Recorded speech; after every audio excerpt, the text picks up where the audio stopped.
All right, on to day 3 of covering news and reaction from the PDGA and DGPT's new transgender policy. It's been a quiet day in the news overall, so it shouldn't be a very long video. As far as what I've noticed online, there is still a lot of hostility from both sides, but it seems to be calming down, at least from what I've seen, which is good.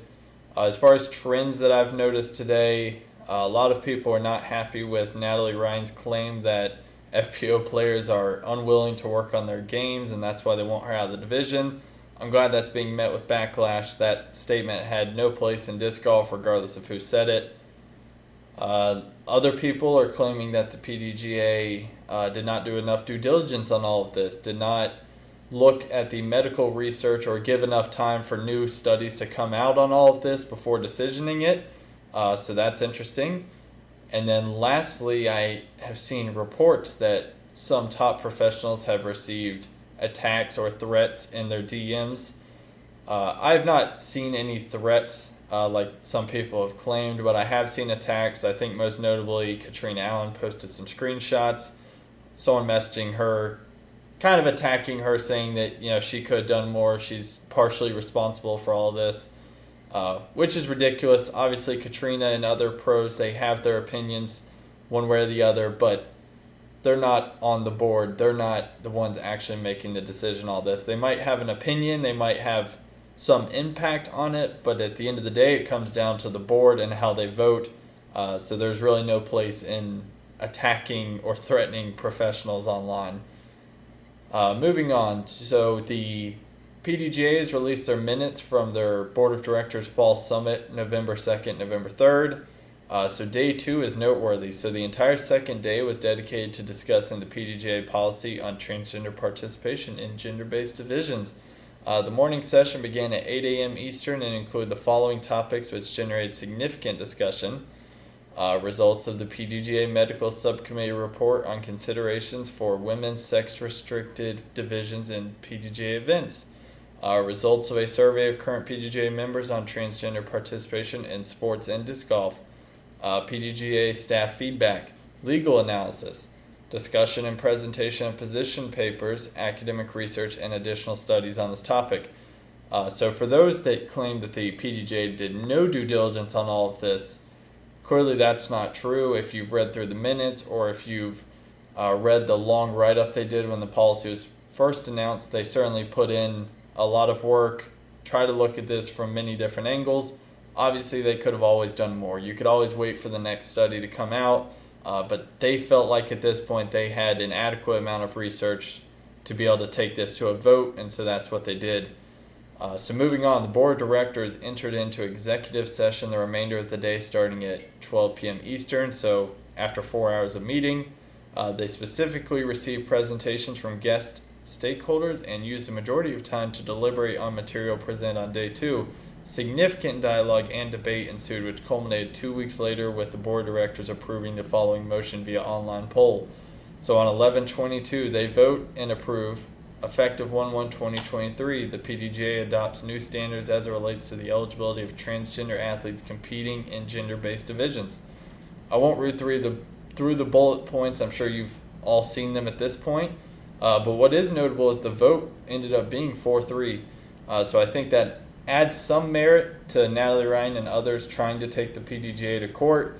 Had it been 6-1 or 7-0, I don't think you have as much of a case or you don't have as much of a backing.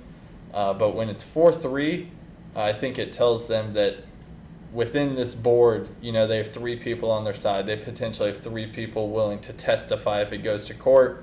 So I do think that's noteworthy, and even in a loss, I think it's somewhat of a win for Natalie Ryan and the others trying to take this to court, that they were 1 vote away from this not going through.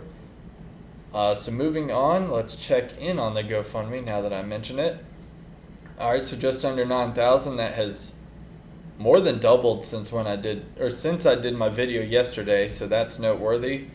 I can't wait to see what happens when they hit the 20,000. I'm sure they'll hit it, and whether that goal goes up or if they're going to just go ahead and proceed with trying to take the PDGA to court. It's going to be fascinating to see how this all moves forward, but they're certainly making progress on that front. And then lastly, so the Ulti World Disc Golf website has posted this new article, which thank you Ulti World for continuing to provide useful information recap on all of this. It looks like Sam Mintz is the one who wrote it up. Yeah, this is really good. I won't read through it all because it is lengthy, but I will hit some of the highlights as it has a lot of good information. So transgender women grapple with new rules, mostly silence from pros industry. So that is something interesting that he mentions, and something I'm sure a lot of us have noticed. Thus far, on the MPO side, I think Brody is the only one that I know of. It's the only one that Sam references in this article that has actually spoken up or reacted to it. And even then, it wasn't much of a reaction. He was saying that he sympathizes with Natalie and others because they're in a tough spot, and he doesn't like Natalie's comment that FPO players aren't willing to work on their game.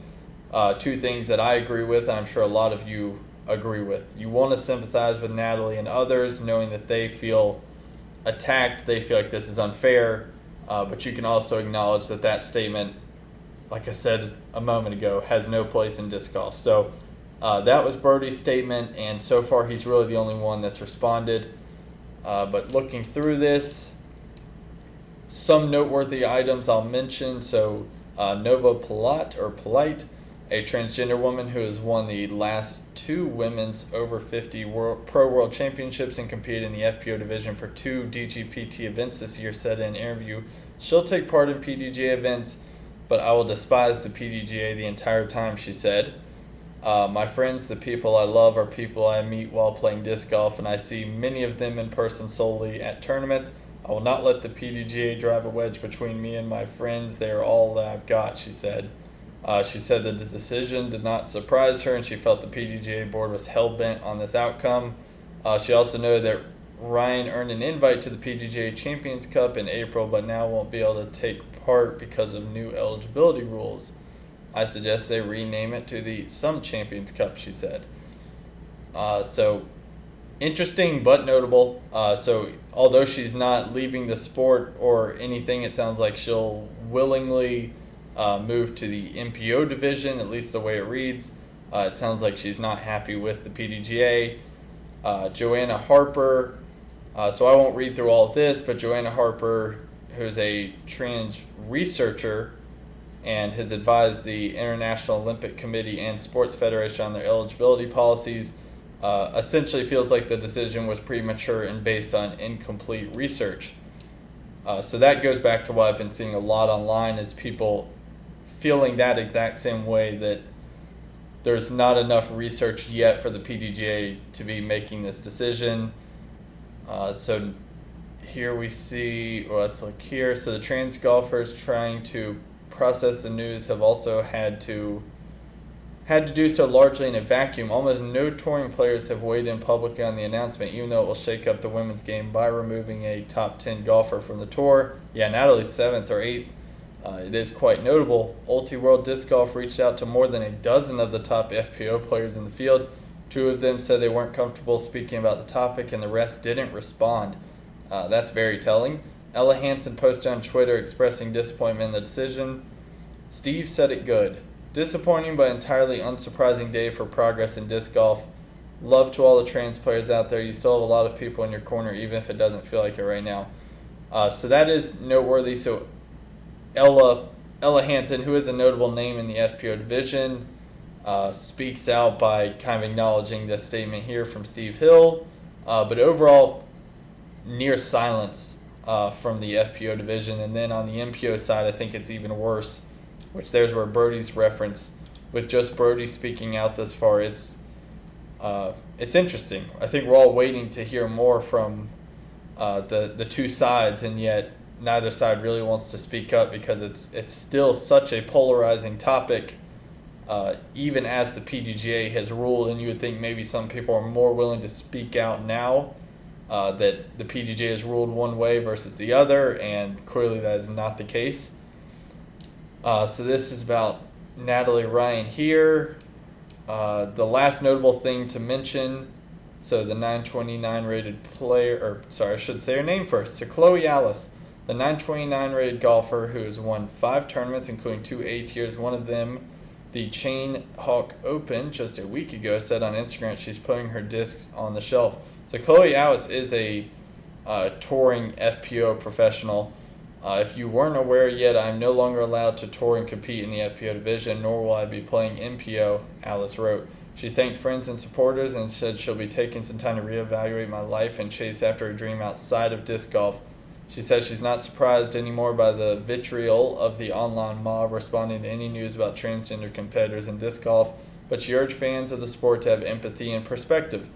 If you can't be bothered to care about a handful of transgender disc golfers, some of whom this decision attempts to sever from their support network, at least one of whom this literally puts out of her full-time job, at least consider how this makes your sport and your sports governing body look to the rest of the world, and how it will look when the lens of history looks over its shoulder at what you did, she said.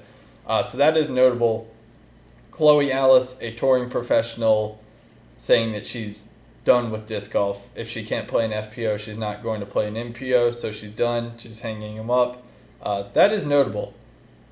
Regardless of how you feel, if the PDGA starts to notice that some of their notable players, transgender or not, are going to quit the sport, or at least quit playing professionally or competitively because of this decision, that is noteworthy and certainly speaks volumes to the way Chloe Alice feels about this decision.